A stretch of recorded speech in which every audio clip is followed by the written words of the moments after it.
প্লেসটা কি? এই জায়গাতে মসি নবী ইসরায়েল জাতিকে নিয়ে এসেছিলেন। এটা হচ্ছে ওনার লাস্ট স্পট। এখান থেকে মসি নবী আবার আগাতে পারেননি, মোসেস আর আগাতে পারেননি। এখানে দু তিনটে জায়গা আছে, এখানে একটা পিলার আছে, সেই পিলারটা মাত্র 2000 সালে সেঞ্চুরি হয়েছিল, আমাদের জুবিলি হয়েছিল তখন স্থাপিত। কিন্তু ওখানে একটা জায়গা আছে, সেটা পুরাতন, ওখানে ওটা অনেক পুরাতন পাথর। এটা ওখানে লেখা আছে মাউন্ট নেবো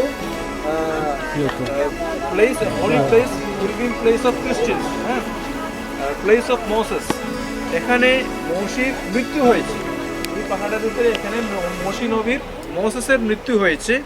কিন্তু ওনাকে কোন জায়গাতে কবর দেওয়া হয়েছে আজ পর্যন্ত কেউ খুঁজে পায়। একমাত্র ইহুদিদের সমস্ত হোলি প্লেস, মানে প্যাট্রিয়ার্ক যারা আছে, যারা আছে, ওরা কোথায় কোথায় মরেছে, কোথায় কবর হয়েছে, সব লিস্টে আছে।